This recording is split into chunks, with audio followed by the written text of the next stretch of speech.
This was definitely the wrong dance school to join. It's 31 Days of Horror and it's day 30 and we are watching the movie Suspiria from 2018. In the beginning we meet Patricia, who seems a little crazy as she talks to her psychologist. She talks about how her school is crazy and how they're full of witches. Who they are exactly, we don't know yet.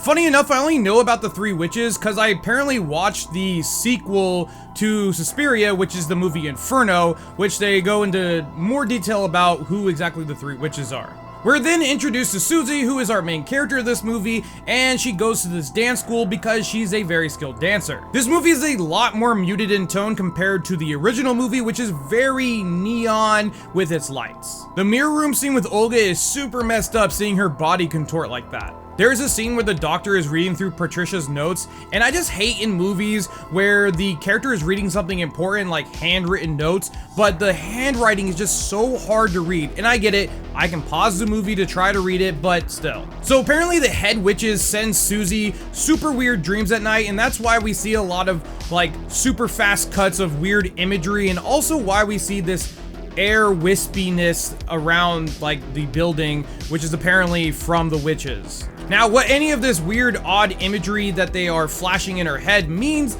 I have no idea. The doctor from the beginning goes to the police because he thinks the school is trying to start a coven of witches. I think it's really odd that Tilda Swinton, for whatever reason, is playing the doctor. Like, I don't understand why they would waste time and money to put her in full-on old person makeup when they could just hire an old actor guy to play the role. Plus, I could tell instantly that something was up with the doctor because the voice gave it away instantly.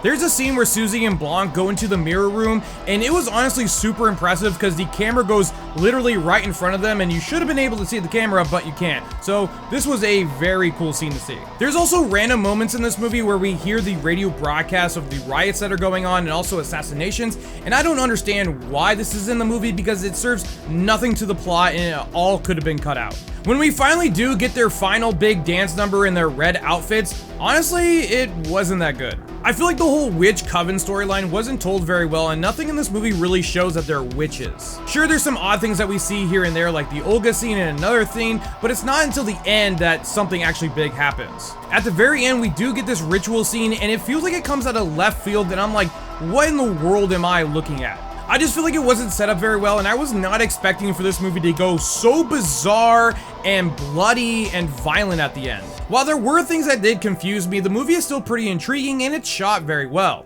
That being said, the story could have been a little bit better. On a scare meter, this gets a 0 out of 10. On a blood meter, this gets a 4 out of 10. And that's why I give Suspiria a 6.5 out of 10. If you guys like this review, hit that like button. If you guys want to see more, hit that subscribe button. And as always, thanks for watching.